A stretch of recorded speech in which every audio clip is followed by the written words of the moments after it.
Ang sabi, bininta yung lupa, overpriced. Yung dapat na actual na price, 49 million lang. Ginawa ni Chavit na 149 million or tumubo ng 100 million. Sabi ni Chavit, depensa ni Chavit, paninira man lang anya yan. Kalukuhan niya itong ginagawa nila sa akin.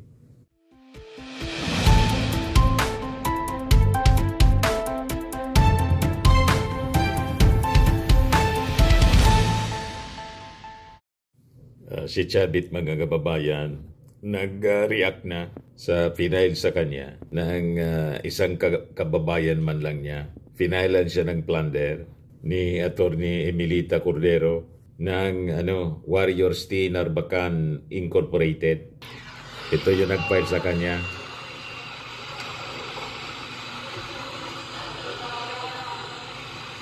Yan nag-file sa kanya kanina. Some question lang, anong pakiramdam mo ngayong umaga? Maligaya. Finally. Palagay ko po, maraming Pilipino, milyon-milyon magiging maligaya ngayong umaga. Thank you. Nangipinsa ng Ilocos. Hinihingi namin na mapilanggo si Chavit, maski matanda ng Pugya. Siya ang sumira sa aming bayan, sa probinsya naming Ilocos. Ang sabi, bininta yung lupa, overpriced. Yung dapat na actual na price, 49 million lang. Ginawa ni Chavit na 149 million or tumubo ng 100 million. Sabi ni Chavit, depensa ni Chavit, paninira man lang anya yan. Kalukuhan niya itong ginagawa nila sa akin. Ito yung ginawang video ni Chavit kanina. Ito po ang masasabi ko sa final daw ng plunder. Another diversionary tactic, another paninira. Walang katotohanan po yan.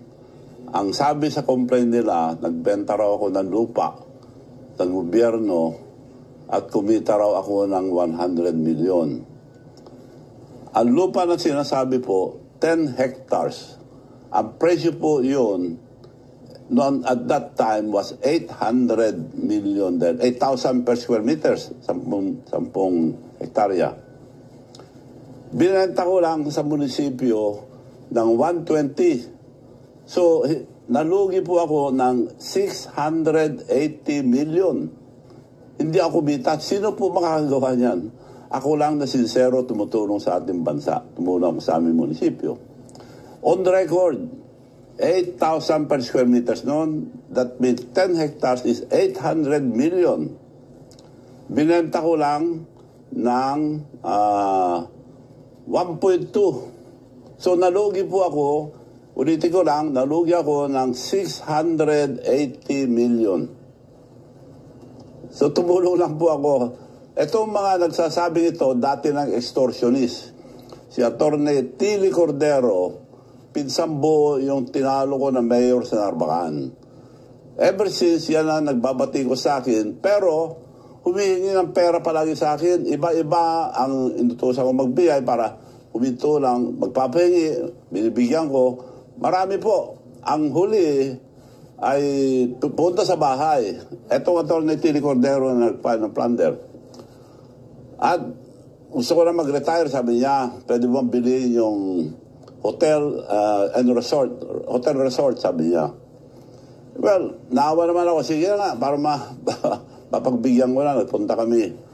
Nasaan yung resort hotel niyo? Ako, eto. Pinakita ko, maliit na bahay, 2 kwarto na maliliit. Pagpasok mo, kama na. Anong hotel yun? Panluloko po, dahil 20 million. So, hindi ko po kinuha. Nagalit na naman. So, eto ngayon, nag-file ng plunder. Walang katotohanan yan dahil kumita pa ang gobyerno dyan. Ang presyo ngayon dyan, 20,000 na per square meters. At kung 20,000, kita pa sila ng napakalaki. 200 million ang presyo niyan. 1.2 ko lang binigay. Ako nag-arrange lahat. Hindi ko na nililipat ng pangalan dahil parang hindi ako madouble sale dahil parang tulong ko lang sa munisipyo. Kung gusto ko po kumita, di binenta ko yung tamang presyo, kumita pa ako ng malaki. So, yun po, kalukuhan itong ginagawa nila. overpriced daw ng 100 milyon. Ang presyo daw, 49 million. So, kalukuhan na ito, gawa ng attack dog na naman ito, at may nagpupundo na naman dito ng malaki. Palalaki nila. Kung sa ombudsman, dapat halungkatin nila yung final ko sa pinsang buo niya, matagal na yan, nakaparking lang sa ombudsman. Dapat din yung buksan, napakarami. Ginamit nila ng mahigit 100 farmers sa resolusyon na pirmado ng Vice Mayor, Vice Mayor, and only councilors. Pirmado nila lahat yung resolusyon. Claiming in one barangay lang, Barangay Solbec, 65,000 farmers for the benefit, naglagay sila ng 9 million for the benefit of 65,000 farmers of Solbec. Populasyon po, Narbacan, at that time, 44,000 lang. Ang liwanag po na panluloko. Billions po nawala sa Narbacan bago ko nag-mayor. Inayos ko lang Narbacan, binitawan ko na, binigay ko na sa iba. So, nakatulong ako sa buong Narbacan, masisa kayo magtanong. So, yun po ang issue ngayon. Paninira na naman yan at maliwanag na wala kami ginawang masama. In fact, kumita pa munisipyo. Ako nalugi. 680 million. Yun po. At yun po ang totoo. Totoo yung sinasabi nila, pagkukulong ako. Kaya on record, mag-ano tayo sa record. Naka-record po lahat yan. Ang halaga, ang binayaran ng munisipyo. So 120 rin ang binigay ko sa pinagbilang ko. Hindi. Lugi ako. Basta nalugi ako. Walang 148 na sinasabi nila. Dahil ito, ulitin ko po, yung nag-file Tili Cordero, attack dog, and extortionist. Pinailan na namin ngayon lang. Noon pa dapat araw, pinailan na namin ang kaso ngayon. Di man niya sinabi kung kaninong attack dog. Baka sa susunod niyang mga pronouncement, banggitin niya kung kaninong attack dog. Baka sabihin niya attack dog ng ating Pangulo. Yan kasi, mga kababayan, hindi manahimik. Ayan, may pumatol na sa kanya, kababayan niya mismo. Overpriced daw. Tinubuan yung gobyerno, 100 million. Pero ang depensa ni Chapit, logi pa nga daw siya. Kung gusto daw niyang kumita, dapat 800 million yung binta niya. Ganon. Anyway, finailan po sa ombudsman, tingnan natin ang takbo ng investigasyon. Kung totoo ang sinasabi ni Chapit na logi pa nga daw siya. Ito yung mga reactions ng mga netizens. Sabi ni Florante, lol, sa korte ka magpaliwanag, wag dito sa social media. Sabi ni Aldrin Sevilla, yari ka na lolo, maungkat na ba? Sabi ni Eri Ramos, record show, defend in court. Sabi ni Aiden Castillo, sa korte kang magpaliwanag. Sabi ni Ferdi San Diego, may sabit na si Chabit.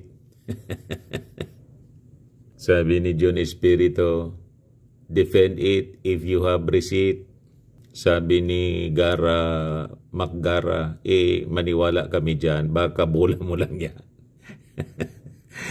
Sabi ni Roy Balmaceda, logi daw siya ng 600 million. Tell that to the Marines. Sabi ni Christine Laba, yung akala mo, pabor sa'yo lahat, kahit puro kasamaan ginagawa. Ngayon, alam mo na, may karma. Sabi ni Stasio Albino, kapag ang politiko ay bulid na sa kasamaan, ay hindi na ito nakakaramdam ng kahihiyan. Sabi ni Boy Siruano, sa korte nyo na po lahat i-detalye, hindi dito. Supporting papers ang dadalhin nyo, hindi kwento.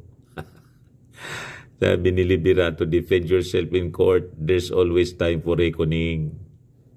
Walang kumampi kay Chabit. Nagkasabit-sabit na siya ngayon. Anyway.